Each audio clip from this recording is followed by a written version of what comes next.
Halo Sobat Hobi dimanapun Anda berada. Kali ini di video saya ini saya mau sedikit berbagi tips tentang budidaya lobster hias skala hobi ya, atau skala rumahan, skala kecil lah. Bisa dikatakan skala kecil karena bisa dilakukan di lahan yang sempit atau lahan yang terbatas ya. Ini adalah beberapa sampel indukan yang saya miliki.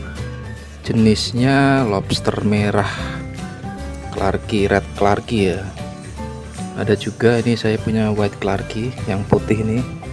Ini sengaja saya campur, saya jadikan satu karena ya memang keterbatasan tempat ya.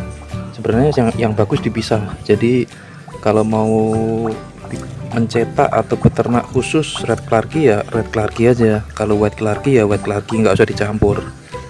Ini kebetulan karena lahannya terbatas, saya akhirnya jadikan satu ya. Nah ini dia indukan saya.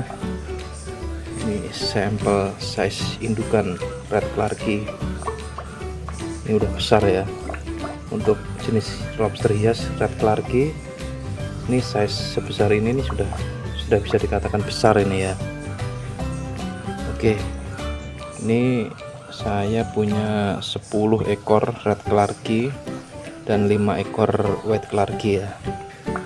Ini hasil produksi atau hasil budidaya saya yang pertama. Ini sampelnya kebetulan nggak terlalu banyak ya, ini anakannya. Ini anakan red Clarky, usianya kira-kira 1 bulan.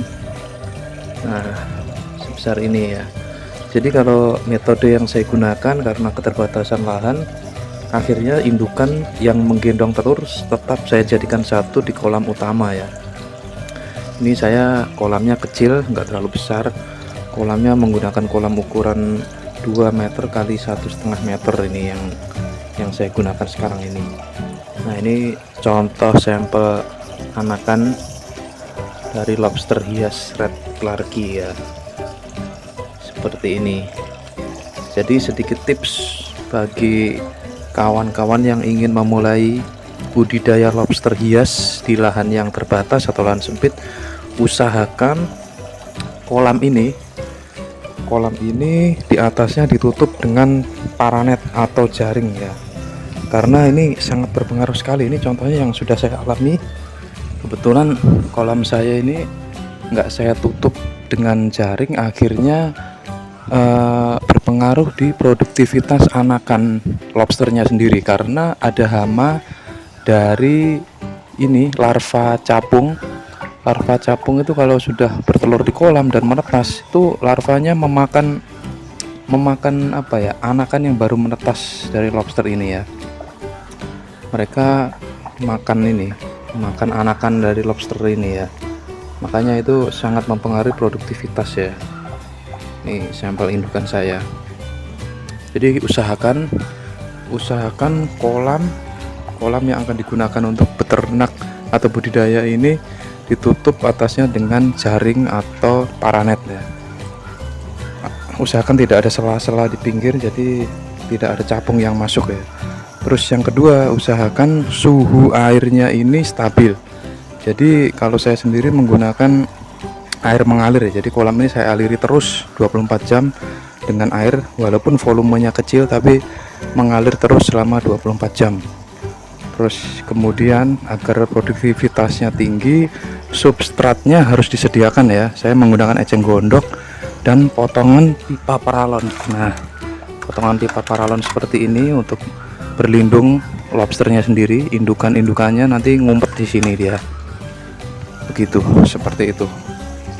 Jadi tips yang pertama untuk kolam yang outdoor, yang di luar, usahakan di atas kolam ditutup dengan paranet atau jaring untuk menghindari capung bertelur, larvanya akan memakan anakan lobster. Yang kedua, usahakan suhu airnya stabil ya. Kalau mau agak anget terus, atau mau agak dingin terus. Jadi diusahakan stabil. Kalau saya menggunakan sistem air yang mengalir, walaupun volumenya yang mengalir kecil sekali ya.